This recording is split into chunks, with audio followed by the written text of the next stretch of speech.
नमस्ते, स्वागत है आप सभी का एक नया वीडियो में। वीडियो को आगे देखने से पहले वीडियो को लाइक कीजिएगा, चैनल पे नए हो तो चैनल को सब्सक्राइब कर लीजिएगा। देखो भाई, पवन सिंह का एक नया गाना आने वाला है जो कि बॉलीवुड का भोजपुरी रीमेक वर्जन होने वाला है, जिसका खुलासा पवन सिंह ने कई बार अपने स्टेज शो में कर दिया है। लेकिन दोस्तों, गाना क्यों नहीं आ रहा है, आखिरकार असली वजह क्या है गाना नहीं आने का, सब कुछ मैं आपको इस वीडियो के अंदर बताने वाला हूं। तो आप लोग वीडियो को पूरा देखते रहेगा। तो देखिए, आप सभी को बता दें, पवन सिंह का यह गाना नहीं आ रहा है, उसके पीछे बहुत सारा कारण है। लेकिन कुछ लोग के द्वारा बताया जा रहा है कि पवन सिंह अब लापरवाह हो गए हैं, अपने गाने के ऊपर ध्यान नहीं दे रहे हैं और उनका टीम भी बहुत ही ज़्यादा घटिया काम कर रहा है। तो बहुत सारा ऐसा सवाल उठ रहा है। लेकिन दोस्तों, मैं आपको सारा जानकारी दूंगा, उससे पहले आप लोग चैनल को सब्सक्राइब कर लेना, वीडियो को भी लाइक कर देना। देखो भाई, बात ऐसी है कि पवन सिंह का इतना बिजी शेड्यूल अभी चल रहा है ना, कि इस वजह से पवन सिंह का ये गाना अभी तक रिकॉर्ड नहीं हो पाया है। जी हाँ दोस्तों, पवन सिंह अपने वॉइस में इस गाने को रिकॉर्ड नहीं किए हैं।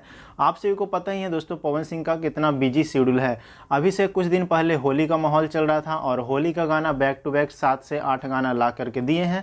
उसके बाद लगातार 5 दिन स्टेज शो किए हैं। आप लोग को पता ही होगा दोस्तों, 4, 5, 6, 7, 8 तारीख तक स्टेज शो ये किए हैं। इसके बाद दोस्तों, अभी फाइनली वो दुबई पहुंच चुके हैं, क्योंकि दुबई में 15 तारीख को आईफा अवार्ड होने वाला है। इस अवार्ड शो के बाद में पवन सिंह जब वापस आएंगे तो आप सभी के बीच में गाना सुनने को मिलेगा। आने के तुरंत बाद पवन सिंह इस गाने को रिकॉर्ड कर देंगे, या फिर हो सकता है दुबई में ही इस गाने को रिकॉर्ड कर लिया जाए। गाना रिकॉर्ड होने के बाद आप सभी के बीच में पोस्टर आ जाएगा और जल्द ही आप सभी के बीच में यह गाना भी सुनने को मिल जाएगा। तो उम्मीद है 1 से 2 दिन में पवन सिंह का नया गाना का पोस्टर आ जाए, उसके बाद आपको 3-4 दिन में गाना सुनने को मिल जाए। तो बस आज की इस वीडियो में इतना ही।